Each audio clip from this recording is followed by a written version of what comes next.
Fala pessoal, tudo bem? Estamos iniciando o nosso segundo episódio da Linvest Podcast e hoje nós temos aqui um convidado mais que especial, Sandro Cândido, meu pastor, primeiramente, teólogo, especialista em liderança, psicanalista, especialista em pessoas, em comportamento humano. Comportamento humano e muito mais. Sim. Sandro, muito obrigado, tá, por você ter vindo aqui. Até é difícil ficar falando pra você, Sandro, né? Tem que falar pastor, né? Pode chamar de Sandro, tá tudo bem. Tá mas muito obrigado por você estar aqui, tá? Agradeço imensamente. Você, além de meu pastor, você é meu amigo também, né? Muito mais que isso. Tamo juntos. E aí, tudo certo? Como que você tá? Tudo bem? Tudo certo. Muito bom estar aqui com você e poder fazer parte aí do podcast. Pronto aí para as perguntas e para conversarmos um pouco sobre como é que a gente pensa os recursos financeiros, né, com base na fé cristã. Acho que é muito legal isso. Pessoal, hoje nosso tema hoje do nosso podcast é Finanças com Propósito. E assim, eu tinha que trazer um especialista aqui hoje para isso. É a pessoa que eu acho que mais especialista, que me ensinou muita coisa, e eu espero que hoje também a gente consiga passar para vocês também alguma coisa aqui. Pastor, primeiro de tudo, antes da gente iniciar o assunto, conta para nós a sua história, como desde a sua infância, como que você também decidiu ser pastor. Conta um pouco da sua história aí. Bom, eu falo que quando eu vou falar sobre dinheiro, eu gosto muito de dar cursos a respeito de finanças, principalmente para pessoas endividadas. E eu falo que a minha maior credencial é justamente ter sido alguém que foi um comprador compulsivo e um endividado. Então, aos 19 anos, 20 anos mais ou menos, eu tinha a dívida de uma pessoa bem adulta, né? Devia demais, né? Estava começando minha vida profissional e conhecendo minha namorada, que era marinesa naquela época, e eu tive que confessar para ela que eu estava falido. Então, minha principal credencial é que eu sei exatamente que uma pessoa que deve, né, alguém está devendo, eu sei como é que ela se sente. Mas, contando um pouco da minha história, né, eu sou de lá de Cianorte. Eu falo que é a cidade mais linda do mundo, né? E Cianorte é uma cidadezinha pequena, meus pais se separaram, então voltamos para lá, na verdade. Eu sou natural de lá, mas morávamos em Curitiba. E aí a minha mãe resolveu voltar para perto da família. Então fomos lá. Era uma vida muito simples, minha mãe era cozinheira e também professora do ensino fundamental. E aí a gente tava lá ralando, era eu, ela e minha irmã, éramos os três, sozinhos, só nós mesmos, nós por nós mesmos, né? Comecei a trabalhar muito cedo, com 11 anos, em uma tapeçaria de um tio. Depois, aos 13, o meu primeiro emprego registrado. Naquela época podia, né? Hoje é proibido trabalhar, mas naquela época podia. E eu então fui trabalhar registrado. Aos 14, fui trabalhar numa empresa um pouco melhor. E foi para mim uma grande bênção, porque o proprietário lá era uma pessoa especial, um homem muito honesto, muito sério, e me ensinou, porque a ausência do meu pai foi uma coisa muito difícil. Então ele me ensinou muitos dos valores que eu tenho hoje, além das escrituras, além do meu tempo com Jesus, né? Também eu devo àquele homem chamado Cleodomiro Fontes, era um vendedor de couro, comprador e vendedor de couro verde. A gente comprava aquele couro que tira do boi, né? Foi muito legal. Aprendi com ele noções de administração, de seriedade, de honestidade. Ele era um homem extremamente honesto.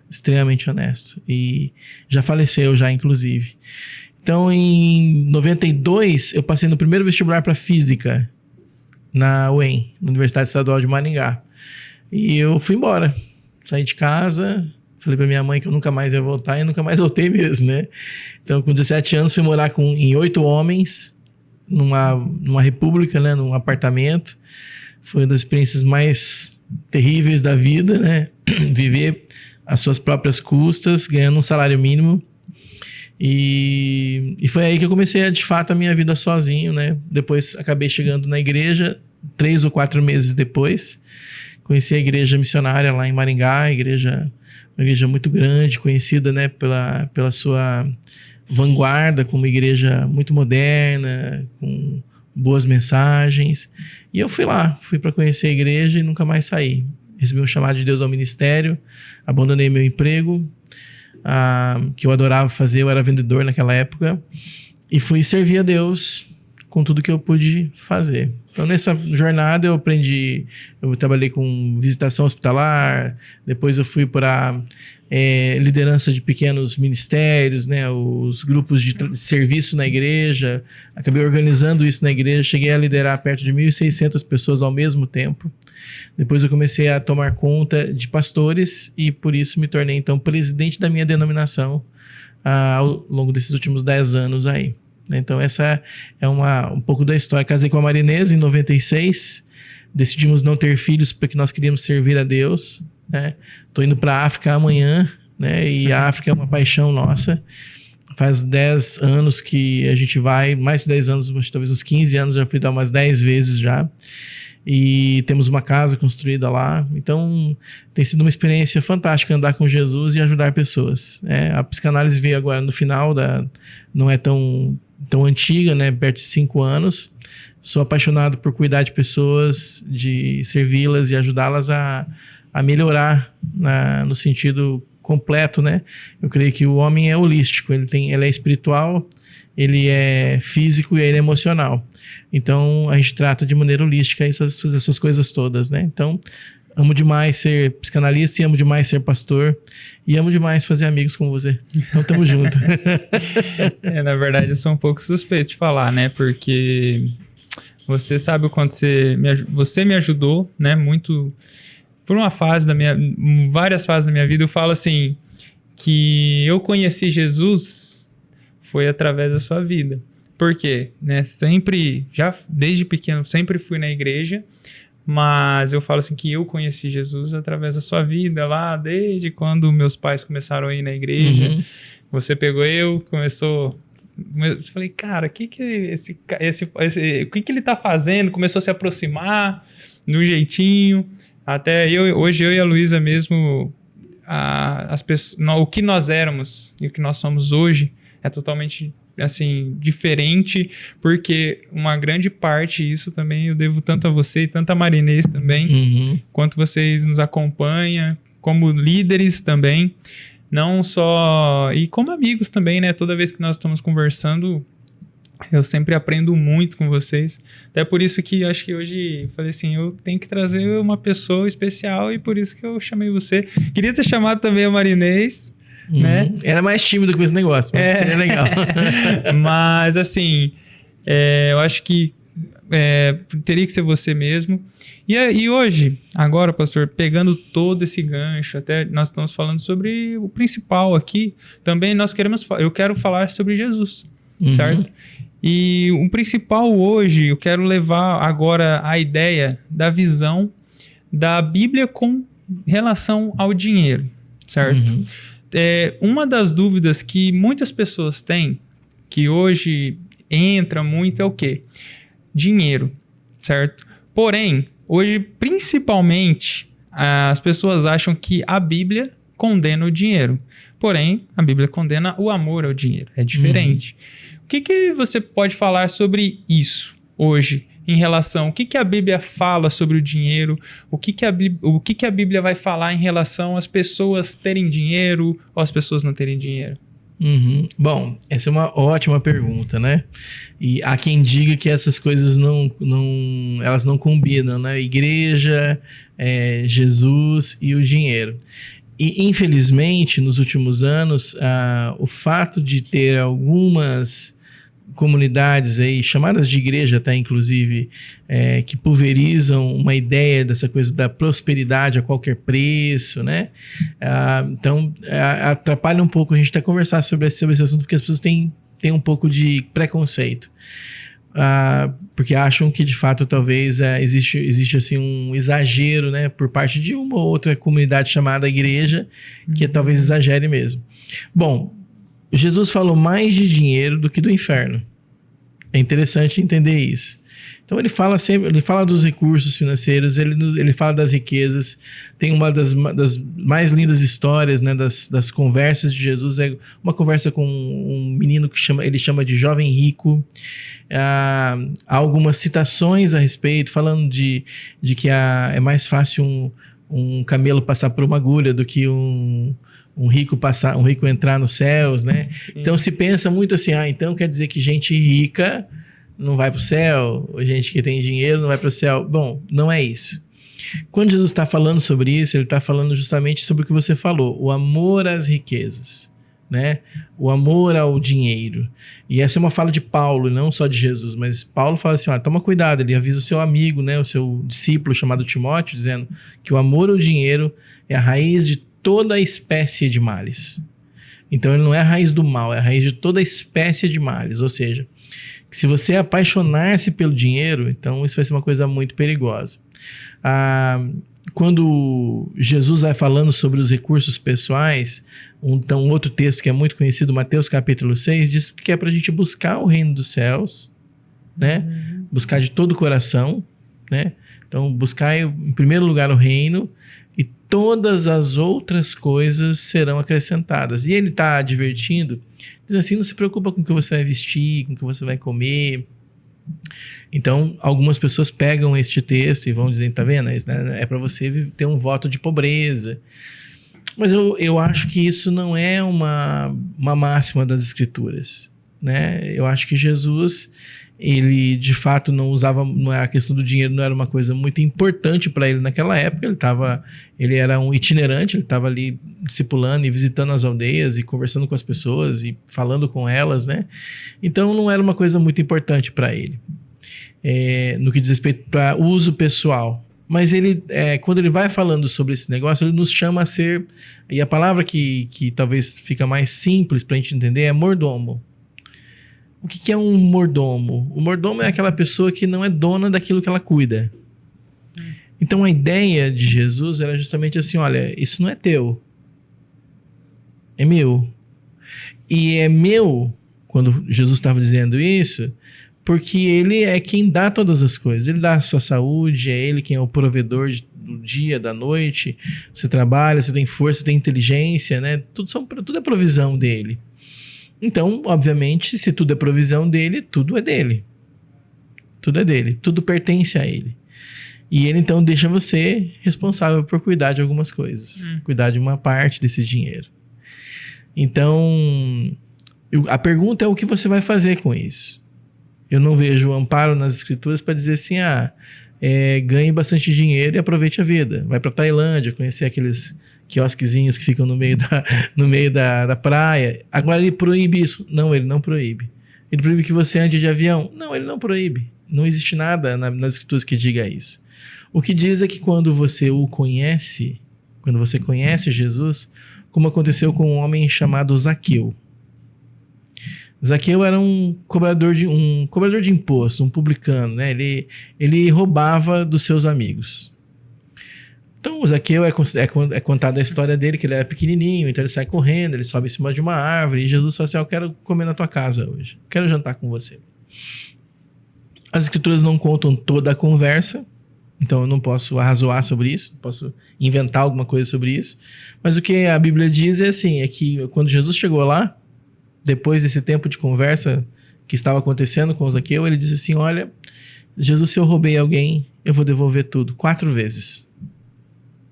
Eu não vou devolver só o que eu roubei, eu vou devolver inclusive o que eu ganhei com aquilo que eu roubei. Né? E a Bíblia diz que Jesus falou assim, que alegria, porque houve salvação nessa casa. Porque a relação de Zaqueu com o dinheiro era uma relação equivocada. E ele roubava seus amigos. Ele se aproveitava dos seus amigos. Ele tirava proveito do dinheiro que ele tinha.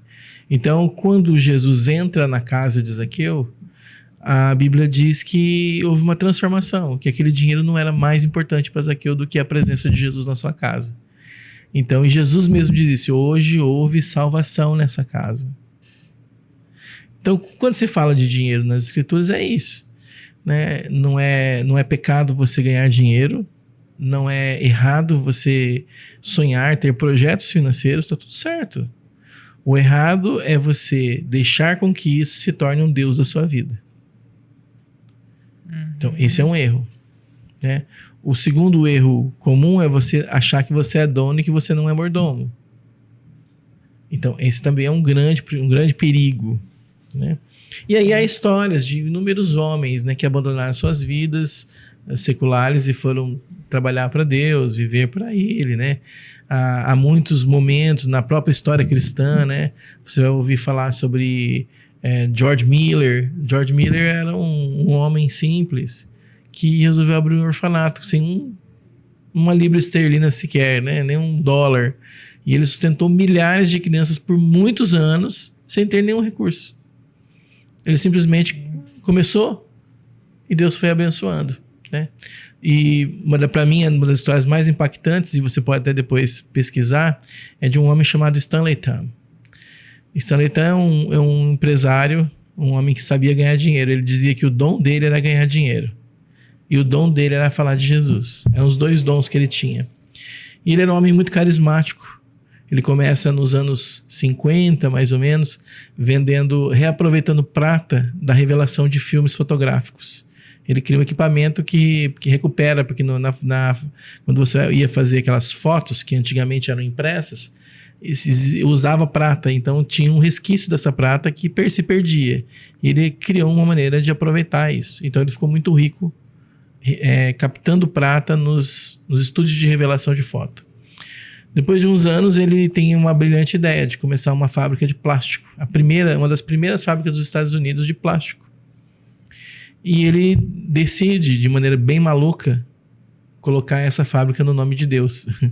E ele trava um baita de um problema na justiça americana, porque ele começa a brigar isso judicialmente, porque ele não queria ser o dono dessa fábrica. Ele queria que todo o dinheiro levantado fosse para fundos de missões, para a plantação de novas igrejas, para socorro a pessoas que precisavam.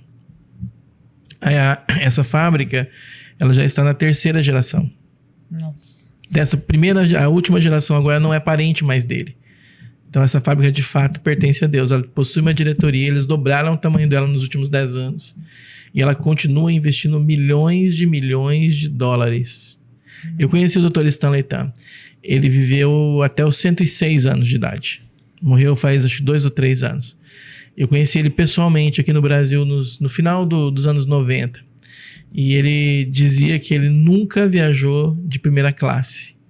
Sendo um empresário que ele era, tendo o dinheiro que tinha a empresa, ele falou que ele se recusava a pegar aquele recurso que poderia ajudar muitas pessoas. Então ele escolheu viver uma vida simples. E viveu uma vida simples e longa para Deus. Até pegando um gancho sobre o que, né, estamos falando aqui sobre essa questão do dinheiro, né, como que o cristão possa... o que a Bíblia fala, né?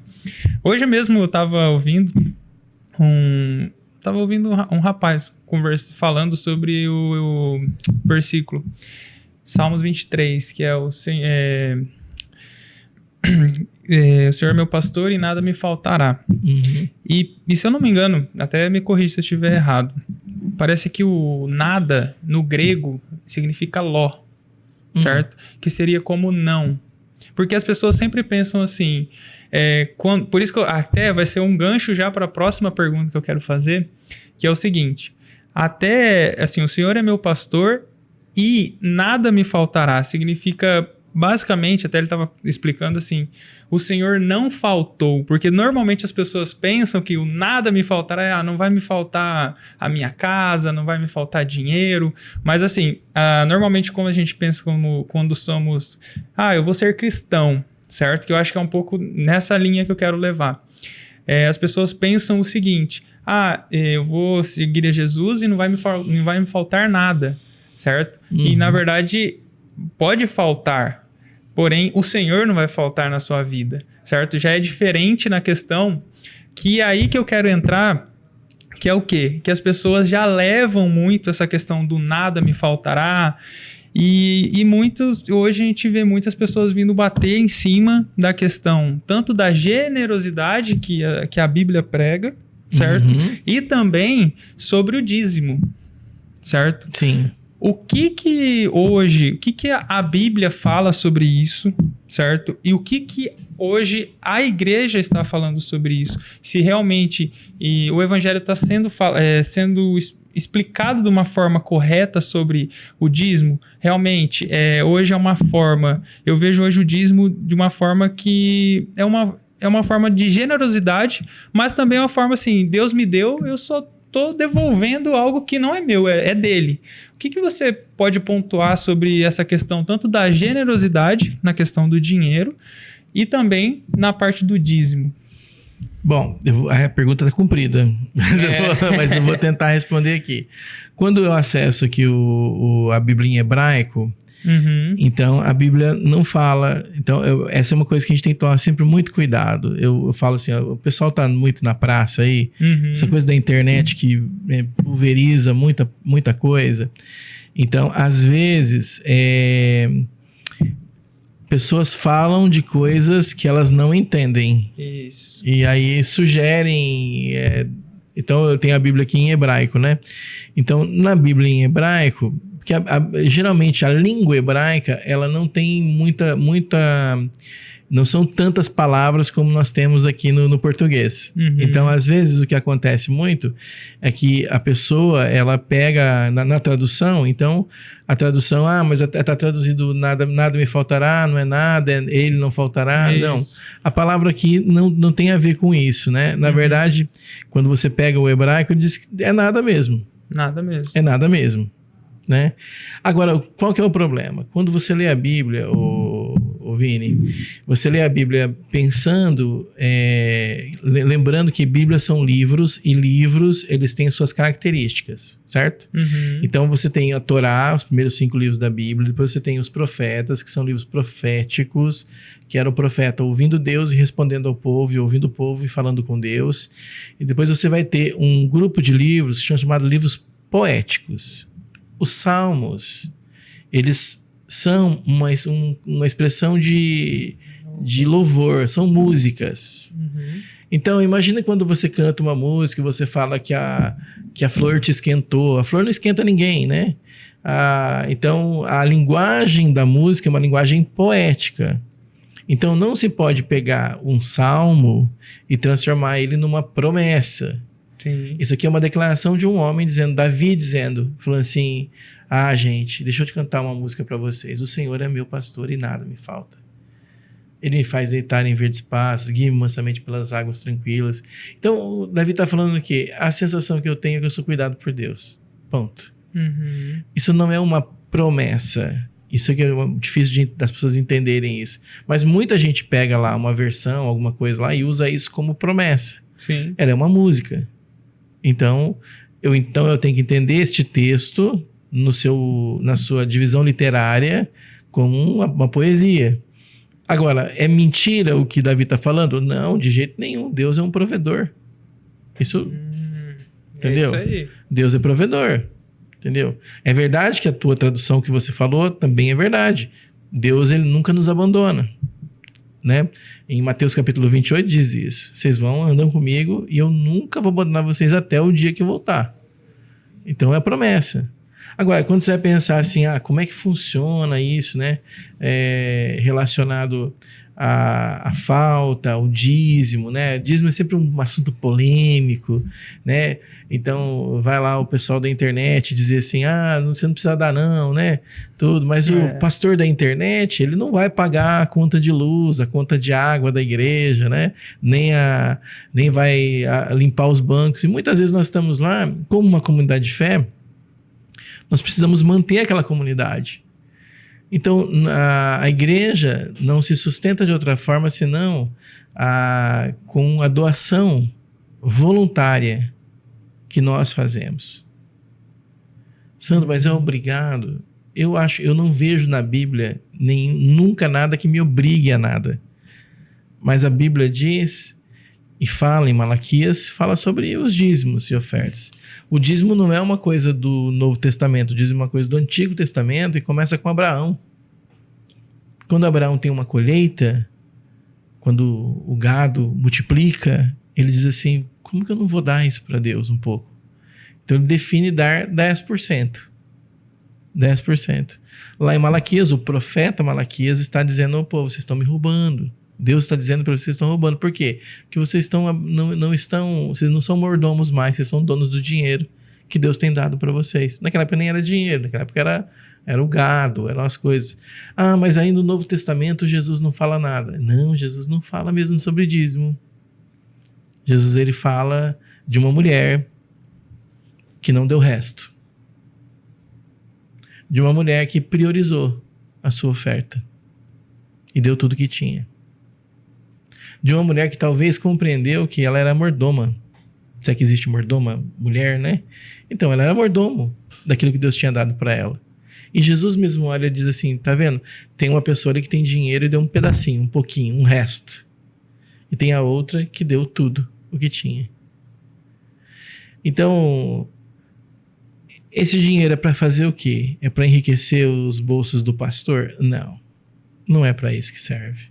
Conquanto, de fato, alguns pastores recebem seus recursos de suas igrejas, isso é muito honesto. Muito honesto. Não acho que sacerdotes devam enriquecer recebendo de igreja, mas estou falando aqui por conta do dízimo, que você me perguntou. Com certeza.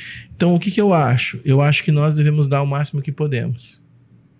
E guardar o máximo que podemos. E investir o máximo que podemos. Para que o reino cresça o máximo que ele pode crescer.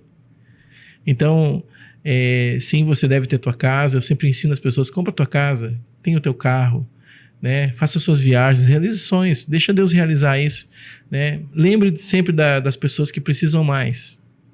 Uhum. Então, assim, como é que você faz, por exemplo, quando chega uma pessoa na igreja que não tem recursos financeiros, que precisa? Às vezes ela vai precisar de uma cesta básica, às vezes ela vai precisar de roupa. Ou, como fizemos esses dias atrás, juntamos um grupo perto do frio, da época do frio, e falamos assim, vamos ajudar uma instituição aqui da cidade? Juntamos e compramos, então, acho que foi 30 ou 40 lençóis novos e enviamos para o asilo aqui da cidade de Arapongas. Então, como é que a gente vai fazer isso se todo mundo for o dono do seu próprio dinheiro? Sim. Então, assim, agora o seu dinheiro não é meu, não é do pastor.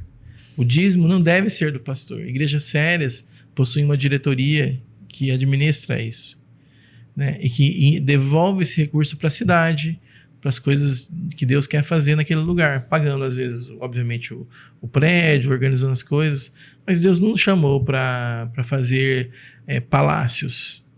Esse é um grande erro. Nós somos portadores e servimos um reino, mas é um reino sem palácios. Então, há muita gente que está construindo seus castelos. E aí danou tudo, né? Aí a coisa... Como diziam os gaúchos, lá se vai o boi com as cordas, né?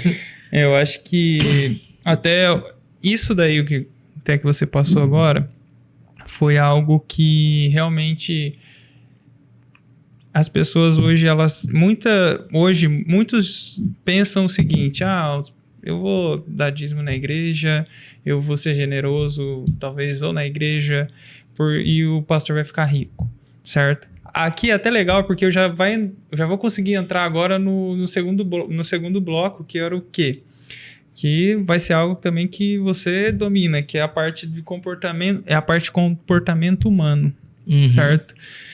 Vamos lá. Primeiro, assim, o que você acha, principalmente dessas...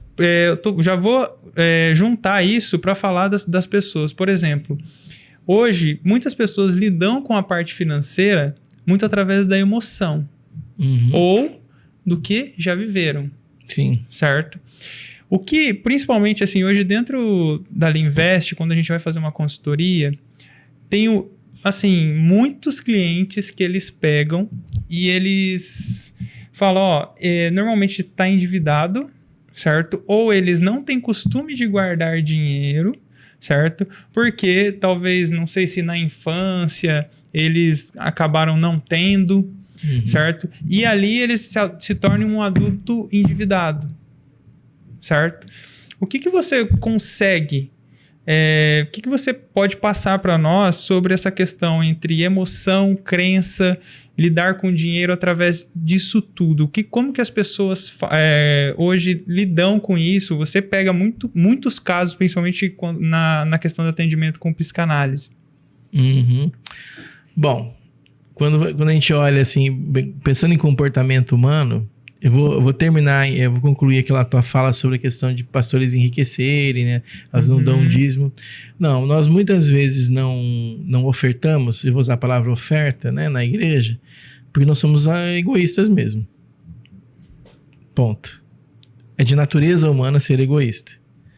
É de natureza humana querer aproveitar tudo e mais um pouco, né? Então, essa é da natureza humana. Então, não é que nós não damos porque não queremos que o pastor enriqueça. Vou novamente dizer, infelizmente, nós temos alguns maus exemplos, mas a maioria das igrejas são sérias, a maioria das igrejas possui uma diretoria, a maioria das igrejas o pastor não toca em dinheiro, a não ser o seu próprio salário, e tá tudo certo. Agora, tem uma meia dúzia que faz muito barulho na mídia, né, que atrapalha bastante. Fora isso, então vou voltar para a tua pergunta, que é uma pergunta muito pertinente. Jesus, ele tem um dos textos das Escrituras, no Novo Testamento, ele fala assim, não ajunta tesouro nesse mundo. E eu gosto da palavra tesouro, porque essa palavra tesouro, ela é como se fosse lá na linguagem dos gamers, um easter egg. É uma coisa escondidinha no meio ali que as pessoas às vezes não prestam atenção. O que é um tesouro, Vinícius? Tesouro é algo valioso. Primeiro ponto. Segundo ponto, imediato, tesouro é algo exclusivo. Quando alguém tem um tesouro, o tesouro é de uma pessoa, não é de 10 pessoas, é de uma pessoa, certo? Terceiro, o tesouro pode ser roubado. Então, para não roubar, eu tenho que esconder. Então, quando se fala de tesouro, e quando Jesus está falando sobre isso, ele fala assim, não junta tesouro aqui, porque a traça e a ferrugem pode comer, e corroer, e vai desaparecer. Né? O Ariano Suassuna tem a história do Alto da Compadecida, que é justamente a história da porca, né? Que na verdade é uma da literatura de cordel, que se guarda dinheiro numa porca, essa porca vai sendo guarda a porca, e todo mundo quer a porca, e o filho quer a porca, e o genro quer a porca, e todo mundo quer a porca. Um dia alguém consegue pegar a porca, quebra ela, mas todo aquele dinheiro já não valia mais nada, porque era dinheiro antigo, né? E é obviamente uma metáfora para a vida, que muitas vezes você guarda um tesouro e o tesouro deixa de ser tesouro. Ele passa a não valer mais nada, né? Então, há quem queira fazer isso. É do comportamento humano entesourar. Nós gostamos de ter alguma coisa exclusivamente nossa. Alguma coisa que ninguém tem, só nós temos. Então a gente quer entesourar, quer guardar esse dinheiro. É por isso que existem relógios, que são relógios como o seu relógio aí, mas relógios que aparentemente são comuns, que valem pequenas fortunas. Talvez o dinheiro que a gente não ganharia numa vida inteira, a gente paga num Rolex, né? Há dias atrás eu estava ouvindo um rapaz falando, não, eu vi lá que o Rolex do rapazinho lá que tá no vídeo é falso, porque valia 400 mil reais. 400 mil reais num Rolex, meu irmão? Eu tô ficando doido, né? Mas por quê? Todo mundo quer alguma coisa que seja exclusivo. Todo mundo quer uma Ferrari. Porque a Ferrari, você tem que ter autorização para comprar a Ferrari. Se você não tiver autorização, você não pode comprar. Um tesouro, é exclusivo. Aí Jesus, ele vem e embaralha todo o trem. Ele fala assim, peraí, não, o que é teu não é teu, é de todo mundo, né? Então, vamos dividir esse trem. Então, nós temos pouca comida aqui, vamos guardar pra gente comer? Não, vamos dividir a comida pro pessoal. Uai, não faz sentido? Como assim? Já não tem comida pra esse monte de pessoas. E o senhor pede pra eu dar o meu lanchinho pra dividir com a galera? É isso. Então ele vai ensinando algumas coisas no meio das suas metáforas pedagógicas, né? Porque essas histórias são pedagógicas. Se você consagrar a mim o pouco que você tem, esse pouco que você tem vira muito. Porque ele deixa de ser um tesouro e passa a ser um presente. E é um presente a ser dividido. Eu fui pobre, morei no bairro muito pobre da cidade. Eu me lembro que os vizinhos, a gente fazia assim, minha mãe fazia bolo, dividia metade com a vizinha. A vizinha fazia pão e dividia metade com a gente. Então, a mentalidade de gente pobre, que são pessoas simples e que vivem numa comunidade, elas dividem as coisas, porque um quer ajudar o outro. Agora, nesse mundo de meu Deus, cada um quer salvar a sua própria vida. E essa é a mentira que o diabo quis postar lá. Ele falou assim, ó, vai lá, quando Jesus está com ele na tentação no deserto, né? Não, Se salva. Para com isso. Né? Eu te dou o reino, eu te dou isso, eu te dou aquilo. E ele vai oferecendo e Jesus vai respondendo sempre com a Bíblia. Então, como é que as pessoas... Comportamento humano é um negócio muito engraçado. Então, quando eu atendo pessoas endividadas, eu descubro algumas coisas. Por exemplo, no Brasil, que é só no Brasil que tem isso, né? Via de regra, a maioria desses casos acontecem no Brasil. E eu pesquisei sobre isso para tentar entender um pouquinho. O Brasil é um país esquizofrênico. Gera um negócio chamado cheque especial, que eu acho que é só o Brasil que tem. Não tenho certeza absoluta do que eu estou falando, mas eu acho que é só no Brasil que tem. O cheque especial, ele é um crédito pré-aprovado que você tem de um determinado valor na sua conta corrente. Você foi gerente de banco, sabe o que eu estou falando. Sim. Então a pessoa ganha 3 mil reais e ela tem R$1.000 de cheque especial. Sabe o que ela pensa? Eu ganho 4 mil. E ela deita o cabelo a gastar os 4 mil reais. E ela vive como se aqueles 4 mil fossem dela. Mas os 4 mil não são dela, os 3 mil são, e os R$1.000 são do banco. E o banco vai furar o olho dessa pessoa. Juros de 10, 12, se eu não me engano agora estava 427% o juro do cheque especial ao ano. Tá bem alto. Perto de 280 do crédito rotativo do cartão de crédito. Aí inventaram o cartão de crédito, que aí facilitou muito mais. Então, ao invés de você ter só 1/4 do seu salário de cheque especial, agora você tem 2, 3, 4 vezes o seu salário. E aí você ganha o teu salário e mais o crédito do cartão. Porque aí te prometem que você vai trocar por milhas aéreas. Ó, bobeira esse negócio, esquece disso. Avisa o teu pessoal aí. Dó de milhas aéreas é palhaçada, isso não funciona, é mentira, é só para vender curso, tá? Então isso aí não existe. Você consegue juntar um pouco lá, o que se você gasta bastante mesmo, você guarda e usa para trocar lá. Mas isso aí não dá... Ninguém vai ficar rico disso, ninguém vai fazer viagem para tudo quanto é lugar do mundo. É uma mentira cabeluda, né? Mas aí você se engana e vai gastando, né? Então as pessoas usam como acréscimo no salário. Não se ganha bem, então, ou se ganha bem. A outra coisa é que todo mundo quer ter um carro. E eu conto assim, olha, se você ganhar perto de 6 mil reais, você não deveria ter um veículo em casa. Aí o pessoal, meu Deus, como ganhando 6 mil eu não posso ter carro, eu não posso... Você poderia ter uma moto, né? Mas o carro é um filho doente em casa. Ele vai te comer pela perna. Se ele não quebrar, porque se ele quebrar, ele vai te comer inteiro, né, na sua perna, come tudo, inteirinho, né? Então, assim, mas aí nós, por causa do status quo, quem não tem carro não existe. Quem não tem iPhone não existe. Então, ai meu Deus, você usa Xiaomi, né? Você usa uma marca inferior. Cara, eu adoro Xiaomi, né? E adoro o iPhone, acho muito legal tudo. Mas é uma marca, é status. É status. Então as pessoas se endividam porque querem manter o status. Porque não faz para mim nenhum sentido alguém que ganha 3 ou 4 mil reais investir 7 ou 8 mil reais no novo iPhone. Eu falo isso que... Principalmente essa questão que você está falando.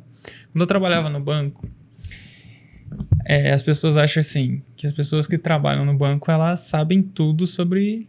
Todo mundo. Sobre organização financeira, sobre investimentos. E assim, eu cansei de pegar assim, pessoas que trabalhavam comigo, amigos também, que assim, eles recebiam...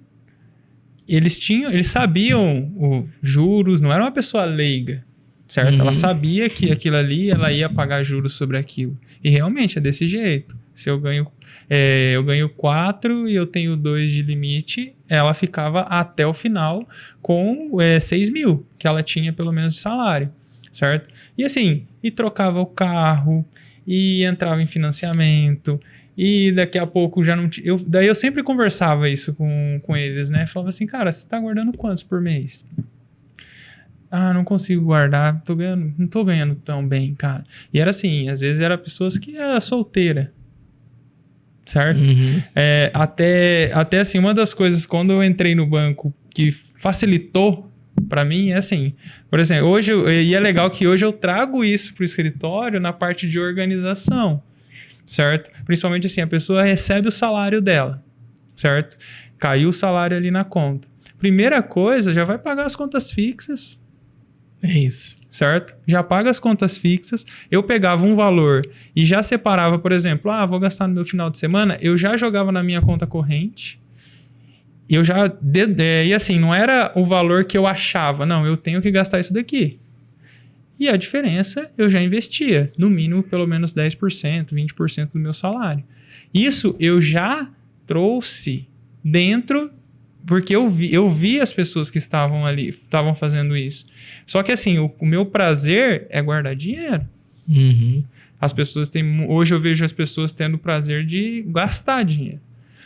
Muitas vezes. Mas assim, não gastar apenas com coisas necessárias. Mas com coisas que elas não precisam, que é o que você acabou de falar. Às vezes, eu já vou trocar meu celular, certo? Não, eu preciso ter tal carro. Não, eu preciso trocar de roupa. Eu preciso comprar aquela roupa porque aquela roupa é melhor que a outra, certo? Então, assim, eu vejo isso da mesma forma que você está falando, assim, o jeito que as pessoas, certo, levam isso, porque dentro do... Não só do banco, eu falo assim, hoje no mundo também, eu falo assim, em muitas partes a gente vê assim, o status. E aí eu já quero entrar em outro assunto, já falando com você sobre o dinheiro poder, certo? Porque hoje as pessoas, elas pensam o quê? Tem muita gente que ela vê o dinheiro como uma forma de poder, uma forma de ser vista, uma forma dela ser importante. Status quo. Né? No caso, assim, ela nem ser apenas só ela ter o status, mas ela...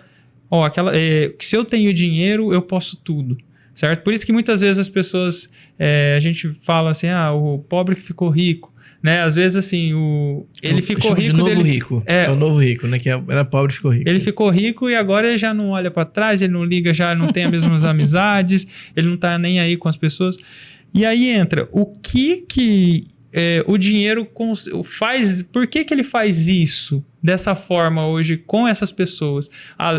Uma das respostas eu acho que é muito assim, hoje o status, talvez seja a internet, mas o que você vê isso no comportamento humano hoje com as pessoas com dinheiro? Então, voltando ainda um pouco naquela na primeira parte da fala, antes de responder esta pergunta, né? É importante compreender que as pessoas, no Brasil, as pessoas consomem primeiro e pagam depois. Isso é um problema, né? Em regra, se você viaja para os Estados Unidos, você não tem parcelamento em 10 vezes. Você compra por vencimento no cartão, é isso. Ou paga em dinheiro, que é muito em cash, muito normal isso. Né? Na Europa também, a mesma coisa. Você anda na Europa, você já viajei para lá, você não tem nada assim, compra aqui e pague em 10 vezes, daqui vai passar o ano inteiro pagando. Não existe isso. Então, é uma questão de cultura, né? Então, nós brasileiros, culturalmente... festamos primeiro, depois pagamos a conta.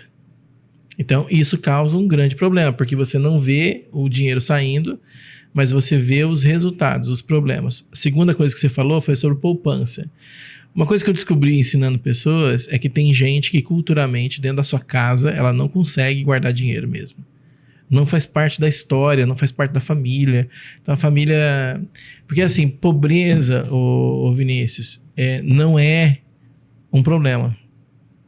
Pobreza, a Bíblia chama pobreza de dádiva, né? De dádiva, porque o que acontece? É um presente, porque o rico, a pobreza vai causar, como diz um dos meus mentores, ela causa o desnível.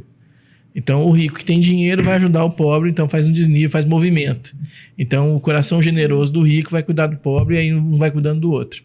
E o pobre grato vai se tornar melhor e vai isso aí tudo. Agora, qual que é o problema? O problema é a miséria. Quando se estabelece a miséria não é pobreza.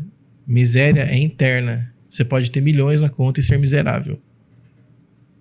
Porque a miséria é uma coisa interna. A miséria, ela é uma condição humana.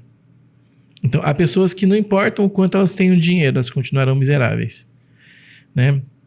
E há pessoas que não têm absolutamente nada, nenhum recurso, e são completamente ricas, né? Elas são pobres de dinheiro, mas são ricas, não são miseráveis. Porque são pessoas boas, pessoas que têm o que a gente vai chamar, que é o que as pessoas buscam, que hoje em dia os coaches da vida vão oferecer isso, você tem que ter prosperidade, né? Prosperidade, a palavra prosperidade na Bíblia, a tradução, muitas vezes traduz prosperidade, geralmente no grego, quando é no Novo Testamento, a palavra, não, no hebraico, a palavra é shalom, no Antigo Testamento. Shalom não é muito dinheiro, shalom é paz, sem a ver com as circunstâncias. É shalom, é paz completa, paz plena.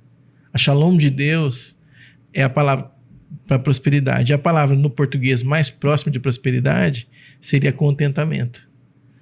Então, as pessoas precisam desenvolver contentamento. Tá feliz? Temos aqui duas xícaras, que legal. Que bom que temos 2 xícaras. Hoje você tem uma xícara e um copo. Que legal que tem um copo. Agora, se você não tem contentamento por ter essa xícara, o dia que você tiver o teu depósito cheio de xícaras, você vai falar assim, puxa, eu podia ter outra. Eu podia ter a xícara do meu amigo que está gravando a gente aqui. Então, eu precisava de mais uma, né? Então, e também descobri que a poupança, ela tem 2 lados. Se você não tem essa cultura, o que você faz? Existe eu chamo de poupança por demanda. Tem a poupança por decisão, eu guardo dinheiro para o futuro. E tem a poupança por demanda. Eu faço lá um consórcio com o Vinícius e pago aquilo lá, não tem liquidez, porque não tem liquidez, né? Eu não posso retirar e eu tenho que pagar todo mês, senão eu perco. Uhum. Então isso chama poupança por demanda. Eu sou obrigado a guardar, não tenho o que fazer. Então, eu por muitos anos fiz isso. Nós guardávamos um pouco de dinheiro, mas eu sempre tive alguma prestação de um terreno, porque um terreno é uma coisa que valoriza, tem a valorização imobiliária, tem a valorização do teu capital. Prestações mesmo, financiei minha casa, estava pagando, eu tenho que descontar o aluguel. Então, se eu fosse pagar o aluguel, eu ia jogar dinheiro para fora. Então, eu pago minha prestação do meu apartamento. Então, são poupanças por demanda, né? Mas a pergunta que você fez, né, sobre essa questão do status. Por que as pessoas querem tanto dinheiro, querem poder relacionado ao dinheiro? O dinheiro, ele é... Uma vez eu ouvi uma advogada falando que o dinheiro em si, ele é uma entidade. Ela era uma advogada cega. E ela falou que ela trabalhava em Brasília, ela dizia assim, quando entravam malas de dinheiro nos lugares onde eu estava, era possível, eu sentia que tinha aquele monte de dinheiro lá, né? O dinheiro não é do diabo, mas o dinheiro ele tem um poder que pode ser diabólico, entendeu? Ele não é uma... Quando ela fala da entidade, que ela fala assim, eu sentia, porque é um peso. Obviamente também porque muitas vezes o dinheiro onde ela estava inserida não era um dinheiro limpo, era um dinheiro sujo, como você está dizendo agora. Naquela situação que ela vivia, obviamente, né? Porque ela se tornou uma advogada cristã e não vivia mais aquilo. Então, sim, o dinheiro, ele... as pessoas brincam, né? Dinheiro não traz felicidade, mas pode comprar uma parte, né? Uhum. E eu sou contra, obviamente sou contra essa frase. Mas as pessoas acreditam piamente que se pode. Então, aí o que acontece? Os coaches de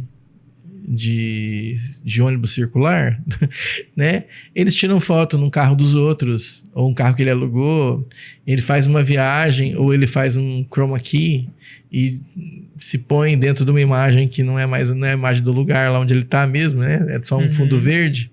E aí você pode inventar um monte de histórias, um monte de lorota, né? Para mostrar para as pessoas uma coisa que você não é, né? Então, dias atrás, um desses pseudo-coaches de pseudo-cristãos, né? Tava lá, que ele foi na igreja e o pastor disse que eles tinham que honrar a esposa. Olha a ideia, né? E aí foi então eu e os meus amigos decidimos dar as nossas Porsches para as nossas esposas. E eu falei, cara, então eu imagino o rapaz que tem um Chevette, né? Que tem um Kwid, né? A esposa falou, não, me honra com o Kwid, não, me honra com né? Com Porsche. Então, mas o que eles estavam dizendo é que honrar tem a ver com o valor dos recursos. Isso não tem nada, não tá na Bíblia, não tá em lugar nenhum. Isso aí é uma pataquada, entendeu? Coiseira que inventa na cabeça, que eu não sei de onde que tira essas besteiras. É um besterol sem fim, entendeu? O que Deus nos manda fazer é viver com contentamento. Servi-lo com toda a intensidade. Se você tem recursos, que bom que Deus te deu recursos. Sirva com intensidade com o que Deus te deu. com a tua inteligência, com as coisas que você tem. Agora, as pessoas estão numa busca frenética por parecer uma coisa que não são. Isso é um advento das redes sociais. Primeiro o Orkut, depois o Facebook, depois o Instagram, agora o TikTok, né? E as pessoas querem parecer uma coisa que não são. Não há fotos de gente perdendo o voo no Instagram. Não há fotos de dias chuvosos na praia. Só os dias de sol bonitos, né? Eu não imagino quem é que usa joias na praia, mas usam, né? E aí, então, e a minha tia Diva, ela tinha um negócio bem bacana que ela falava, era uma mulher que desenhava o nome. Simples. Mas pedagogicamente, né? Tinha uma sabedoria, né? E ela dizia assim, ela me chamava de Marcelo, que o nome de casa é Marcelo. Ela falou, Marcelo, sabe uma coisa, filho? Gente que ri o tempo todo não é feliz. Gente que ri o tempo todo é bobo.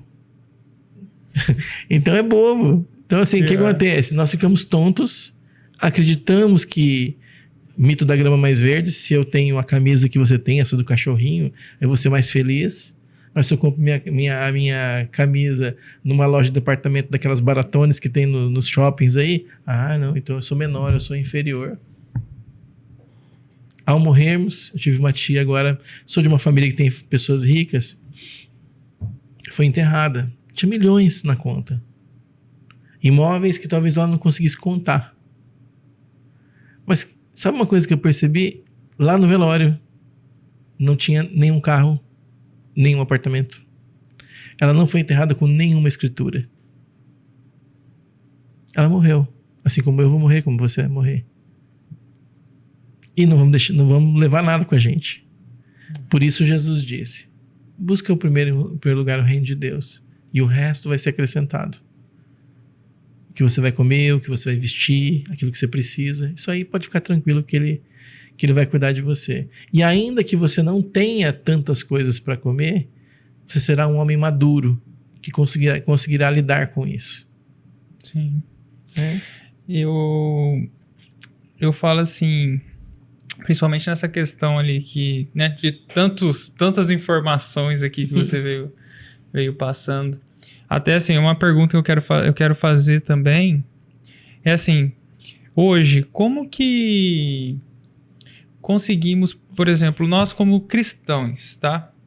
Como que nós conseguimos hoje fazer este equilíbrio, tá? Por que eu tô falando isso? Porque assim, principalmente hoje, quando eu fui abrir, né, no caso, a Alinvest, você sabe que eu trabalhava no banco, você me conhece.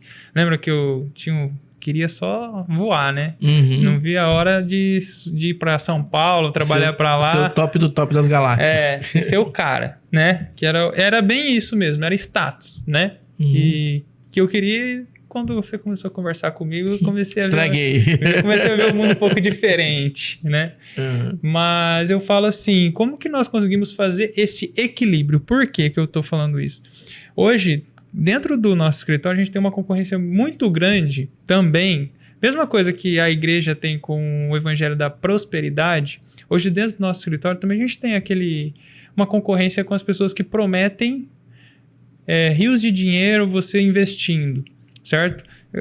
Você passou bem legal que eu gostei, que você falou assim, tem dois tipos de maneira de investir, certo? Tem o que tem a forma como liquidez, certo? Provavelmente a gente vai montar uma carteira de investimento com CDB, LCI, fundos de investimento, ações para esse perfil. E tem o investimento forçado, que é aquele que também não vai ter uma liquidez, só que a pessoa precisa ter uma conta, que no caso é o consórcio. E o consórcio hoje, ele é muito visto, muitas pessoas falam muito bem do consórcio, só que hoje a gente vê também esse mercado, as pessoas falando sobre não, você vai ficar rico, você vai ganhar dinheiro comprando consórcio, e isso é algo que às vezes quando a gente vai entregar, explicando para o cliente realmente como que funciona, que assim, realmente dá para ele fazer a alavancagem financeira, dá para ele, por exemplo, um exemplo que nós temos aqui hoje, dá para você vender a cota de crédito, dá para você comprar um apartamento e transformar em aluguel, realmente é um crédito barato, realmente é um investimento, certo? Só que tudo tem que ter um plano executado para o perfil do cliente, certo? Tanto para o consórcio, seja para o plano de investimento. Só que aí que entra o que eu quero perguntar agora para você, de fato, como que nós, como cristão, certo? Como cristão, como que eu consigo fazer essa balança? Porque assim, eu tenho que guardar, certo? Como um planejamento financeiro para minha vida. E ao mesmo tempo, eu não posso deixar isso me afetar para não atravessar a linha do amor ao dinheiro, certo? Todo mundo quer ter uma vida melhor, certo? Mas como que eu consigo medir essa balança? Que tipo de planejamento, por exemplo, realmente assim, planejamento não, né? Mas assim, como que eu consigo medir isso para eu não passar para a forma de viver apenas trabalhando, certo? Para apenas ganhar dinheiro e eu quero que minha vida e usando a desculpa de eu quero dar um futuro melhor para minha família, certo? Isso eu tive essa conversa recentemente com a Luísa. Conversamos até com a última mensagem que o pastor Carlos deu. E, né, a gente estava falando sobre generosidade e tudo mais. Eu falei assim, cara, será que às vezes eu não estou buscando muito? Eu estou indo atrás das coisas, eu quero realmente... Eu também quero prosperar, certo? Mas será que eu não estou indo demais e às vezes o propósito de Deus para minha vida pode ser outro, entendeu? Então, assim, como que eu consigo... Como que nós, pessoas que realmente nós queremos seguir o máximo possível a palavra, como que nós conseguimos fazer essa balança? Muito boa pergunta, hein? Essa é uma pergunta de $1 milhão. Não, o que eu vou responder para você é assim, ô Vini. Primeiro, as pessoas, elas querem enriquecer, e a ideia de enriquecer é para ter mais que os outros. Então, tô fora, né? Isso aí é uma bobeira, né? Porque no frigir dos ovos, basta uma guerra, basta um problema, basta uma pandemia... E percebemos que nada vale nada, né? Que se você pudesse recuperar a vida dos entes queridos, aquelas pessoas que morreram, você daria tudo que você tem, né? Então, há muitas histórias a respeito disso, né? Eu tive muitos amigos nos anos 90 que saíram do país, né? Que disseram, vamos embora do país para levantar e criar uma vida boa para minha família. Só que deixou a família e quando voltou não tinha mais família. Então, eu sempre digo para os jovens, para os mais jovens, assim, o que você de fato quer? Porque se alguém quer ser rico, vai ter um problema. Porque você não vai encontrar ninguém que seja rico que diga que é rico. Tá? Essa é a primeira coisa. Porque o dinheiro ele é uma mola insuficiente. Quer dizer, você nunca vai conseguir ter dinheiro suficiente na vida. Então, como é que um cristão, como é que um homem de Deus, uma mulher de Deus, que quer viver uma vida séria com Deus, o que ela faz? Bom, primeiro, ela aproveita as oportunidades. Deus nos deu uma cabeça no meio de duas orelhas, né? Um cérebro no meio de duas orelhas. Não foi só para separar, para pensar também. Então, eu não desacredito que Deus queira, neste processo da vida, que algumas pessoas sejam muito bem-sucedidas nas suas áreas. E tá tudo certo. Mas também não creio que todo esse recurso que essa pessoa levanta deveria ser usado somente para prazer próprio. Eu acho que talvez deveria ter uma causa. Hoje você vai ver, não sou eu que estou falando, você pode acessar os jornais aí, há uma nuvem de homens que não são teoricamente cristãos, mas que estão dizendo, ganhei muito dinheiro, aproveitei muito, mas agora quero doar minha fortuna em vida. Eles querem doar em vida. Sabe por quê? Porque eles não acharam absolutamente nenhum sentido em ter todo esse dinheiro nesta vida aqui. Então eles querem ver o fruto do dinheiro deles servindo a alguma causa, seja a causa do câncer, a causa dos remédios contra a AIDS ou qualquer outra, ou a fome na África. Então há pessoas e pessoas. Então eu creio que Deus vai dar a direção a você e àquela pessoa quando ela começa a ganhar dinheiro o que ela vai fazer com aquilo? A sua família, ela precisa de uma coisa básica. Ela precisa de comida e ela precisa de segurança. Todas as outras coisas são presentes, que podem ter ou não. Né? Daqui a uns dias você vai ter os seus filhos e você vai sacar que você vai assumindo a responsabilidade completa de uma família, além da sua esposa, da Luísa, tendo filhos, que se um dia você não tiver todo o recurso, né, você vai definir que os seus filhos vão comer primeiro, depois você come. Né? Mas a Bíblia diz que a gente não passa necessidade. Não, a Bíblia não diz isso. Aliás, a Bíblia diz que a gente passa aflição. A Bíblia também diz, através do apóstolo Paulo, que ele aprendeu que aquele tudo posso naquele que me fortalece. Não é que você é fortão, você é o Superman, nada disso. Ele falou assim, eu lembro de eu ter passado necessidade, passado escassez e passado abundância. E eu aprendi a viver em todo qualquer modelo de vida de boas. Então, o que nós precisamos procurar? É ter dinheiro ou não ter dinheiro? É juntar dinheiro ou não juntar dinheiro? Não. Nós temos que buscar com toda a nossa força maturidade. Homens maduros, mulheres maduras são generosos. Generosidade não é uma natureza humana. Nós somos, na natureza comum, somos presas. A gente se esconde, guarda e acumula. Porque a gente acha que a gente vai passar fome. Então, a generosidade não é a natural da gente. A generosidade é um treinamento. Em todas as áreas. Então, você não é generoso porque você quer, você é generoso porque você treina. Entendeu? Há pessoas que dão a vida inteira, mas elas treinam. E você vai encontrar homens, como o Rick Warren, por exemplo, que escreveu um livro chamado Uma Vida com Propósito. Ele era um pastor de igreja, uma igreja até razoavelmente bem sucedida. Um dia ele escreveu um livro. E esse livro explodiu. E ele falou assim, quando caiu o primeiro $1 milhão na minha conta, eu fiz uma oração e Deus falou comigo, isso não está no meu plano. Então este homem, chamado Rick Warren, pegou todo o recurso e ele ganhou milhares de milhões de dólares com seus livros. Ele devolveu todo o dinheiro que ele tinha recebido como salário da igreja. Ele pegou todo aquele recurso e investiu em várias obras assistenciais, investiu no sustento de missionários ao redor do mundo, em projetos da igreja, e ele vivia com 10% apenas daquilo que ele recebia de royalties dos seus livros.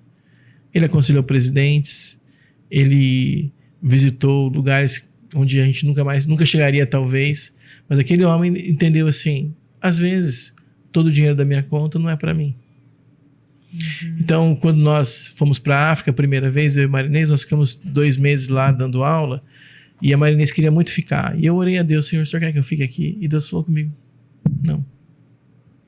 Então nós voltamos e a Marinês disse, eu não posso deixar de fazer alguma coisa. Então ela escreveu um livro chamado Uma Menina Chamada Sozinha. Esse livro nós vendemos perto de 3.000 exemplares. Levantamos $18 mil. Naquela época, esses $18 mil daria para quitar meu apartamento, na época que estava financiado. Mas nós enviamos todo esse dinheiro para a África, construímos uma casa que abriga missionários no interior da África.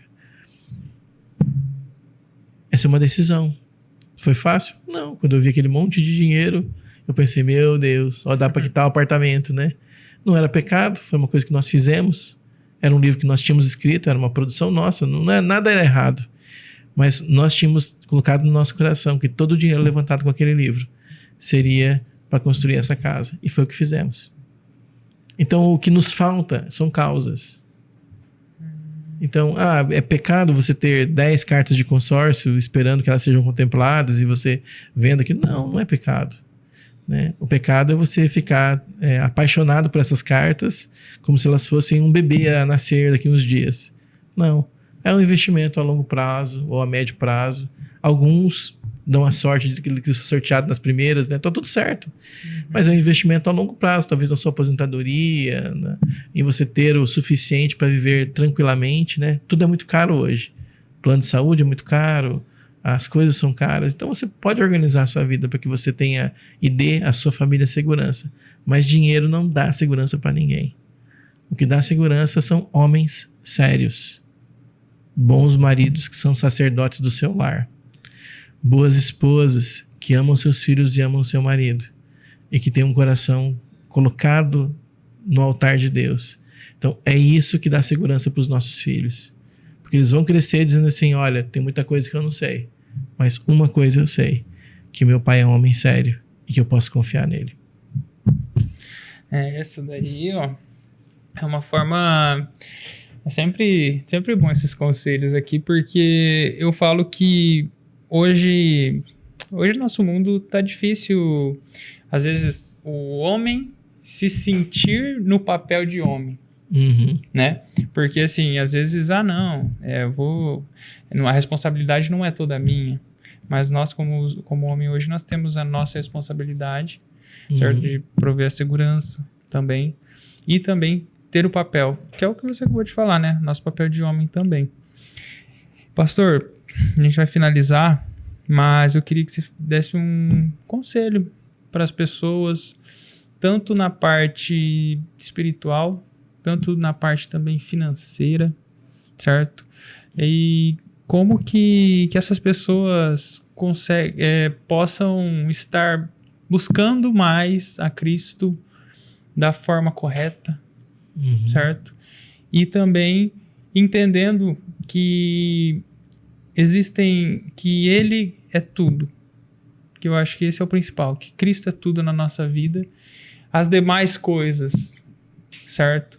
Elas vão ser acrescentadas, e também como que nós conseguimos, o que depende também de nós, o que nós temos que fazer também. Um conselho sobre tudo isso que eu acabei falando, mas assim, um conselho também, talvez até mesmo assim, alguém poderia ter chegado para você logo quando você começou a ter as dívidas lá também, ou um conselho para alguém também que antes de você conhecer a Cristo, certo? Qual o conselho que você daria para essas pessoas? Eu olho para qual câmera? Para aquela ou para aquela ali? Tanto faz. Para essa aqui? Vou olhar lá. Bom, o que eu vou dizer para você é o que eu diria para qualquer pessoa que eu conheço, que eu encontro. Eu diria assim, andar com Jesus é um grande privilégio. Não é a coisa mais simples do mundo. Não é um mar de tranquilidade. Jesus nunca prometeu para nós que nós ficaríamos ricos, que receberíamos de volta aquilo que nós damos para Ele. Isso não é verdade. Aliás, o chamado para seguir Jesus é um chamado para morrer. Ele disse isso, não fui eu que disse. Está escrito nas escrituras lá, ele falou assim, ó, no mundo vocês vão ter aflição, mas lembra, eu venci o mundo. Então as promessas de Jesus não são promessas de riqueza, de você ficar deitado em berço esplêndido, né? Não é essa a ideia. Mas quando nós começamos a andar com Cristo, a nossa vida ela se reorganiza em volta da pessoa de Jesus. Ou seja, as nossas prioridades mudam, Jesus passa a ser o centro da nossa vida, e a sua bondade, sua generosidade, seu temperamento, a sua empatia com as pessoas que sofrem, isso muda a nossa maneira de lidar, inclusive com o nosso trabalho, inclusive com as nossas relações com os nossos empregadores ou com os nossos clientes, para aqueles que são empresários. A maneira de você lidar com a vida, com o mundo, de sermos honestos, né? O mundo está onde está hoje, no pé que está, porque nós vivemos uma desonestidade endêmica. Ou seja, nós acreditamos que tudo tem que ter uma vantagem em volta disso. E Jesus, quando veio, ele disse assim, olha, quem são as pessoas mais importantes? Aquelas que sentam na mesa para ser servidas na lanchonete, ou aquele que serve? Os meninos lá que estavam com ele, os discípulos, disseram assim, é lógico, é óbvio que a pessoa mais importante é quem está sentado na mesa sendo servido. E então Jesus diz, eu não vim assim. Então toda vez que Jesus ele se apresenta nos evangelhos, ele diz assim, nesse mundo aí todo mundo diz assim, não diz? Eu, porém, vos digo. Toda vez que você encontrar essa expressão, é quando Jesus está refazendo, reconstruindo alguns conceitos que estão na cultura, no jeito de nós pensarmos, na maneira que nós lidamos, na nossa cultura familiar. Então, na tua família dizia isso, eu, porém, vos digo. Ah, mas o teu pai dizia isso, dizia que você não pode chorar. Eu, porém, vos digo. Então, Jesus sempre tem uma lição nova para nós. E andar com ele é a coisa mais preciosa que existe. Vai ser também a tarefa mais difícil da sua vida. Não dá para prometer que vai ser fácil, que vai ser simples. Aliás, toda vez que ele chama alguém com ele, ele diz assim, vem comigo, deixa tudo. Deixar tudo não é jogar tudo fora. Deixar tudo é permitir que ele seja o Deus e as outras coisas sejam apenas coisas. E é isso. Que Deus te abençoe, que você possa conhecê-lo, no nome de Jesus. Amém. Assim, primeiro te agradecer por ter vindo aqui. Eu sei que sua agenda tá bem corrida. Amanhã você tá indo para Moçambique. Uhum. Ontem ele tava no Mato Grosso, pessoal. É isso aí. Mas assim, pastor, muito obrigado, tá? Também porque, como eu disse, você além do meu pastor, você também é um amigo. Eu falo que tudo isso, pessoal, assim, que ele tá falando sobre Jesus, ele vive isso. Não é algo que, assim... muitas vezes a gente vê as pessoas falando, mas você vive isso todos os dias. Até assim, eu falo que algo que pega muito quando eu lembro assim de você é quando você fala que você vai... Toda vez ele vai na padaria tomar café, na parte da manhã. Mas ele não está indo lá porque ele gosta de estar lá, mas ele vai em missão. Então, a missão é nossa todos os dias. Então, foi algo que eu aprendi muito com você. Até, novamente, eu não sei se um dia eu vou te agradecer aqui também. Assim, eu acho que eu nunca cheguei a falar isso pra você, mas eu gostaria também de falar, porque também para as pessoas verem isso, o quanto você é especial também pra mim e pra minha família. Quando meu pai acabou se acidentando e meu pai acabou perdendo o braço. Cara, ali foi uma virada de chave na minha vida, né? E assim, o apoio que você e a Marinês e as pessoas que estavam ao nosso redor naquele momento deram, provavelmente foi quando eu mudei a minha forma de pensar. Provavelmente foi a maneira que ali eu conheci realmente Jesus de uma forma que eu nunca tinha conhecido. E também toda essa questão que nós estamos falando, assim, generosidade e compaixão com o próximo, ali realmente eu vi Jesus. Então, assim, isso é um agradecimento que eu acho que a gente já conversou várias e várias vezes, mas é um agradecimento que eu faço e eu tô fazendo publicamente também porque, cara, é assim, sem palavras, e por todo o direcionamento que você vem dando também para nós, né? Porque eu falo que eu e a Luísa, como eu disse, antes nós éramos um tipo de pessoas, hoje nós somos pessoas que conhecemos Jesus e somos transformados, somos seus filhos na fé, né? Amém, que bom. Então, e assim, isso faz o que todos os dias a gente tem vocês também como exemplo, tá? Um exemplo muito grande também. E obrigado por ter vindo aqui, tá apoiando também aí nosso segundo episódio também. Eu fiz questão de você estar aqui, porque você é uma pessoa muito especial para mim também. E que, cara, sempre vou estar fazendo orações por você. Que Jesus sempre esteja juntamente com você. E obrigado também, novamente, por ser essa pessoa que, assim, eu falo que me guiou a conhecer Jesus de verdade. Amém. E a minha oração é que você seja próspero, Vinícius. Que você seja, quem sabe, o próximo Stanley Tam. Ele já se foi, né?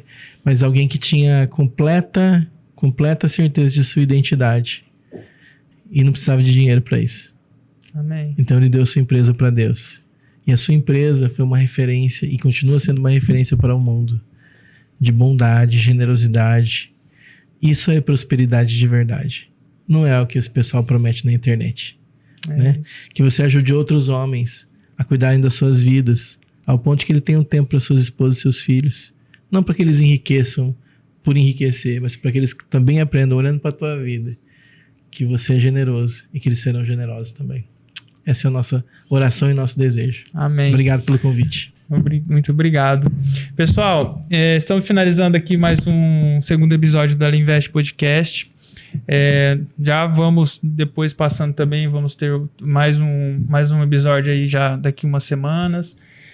Caso você queira ser também um patrocinador, tá? Entre em contato conosco. Nós temos já também alguns planos também para patrocinar, tá? O nosso podcast. E estamos aqui todas 2 vezes no mês, nós vamos estar sempre passando, sempre vamos estar avisando também no Instagram. Siga o Sandro também no Instagram. pr.Sandro Cândido. Vou colocar lá o Instagram dele também na hora que nós formos postar o episódio.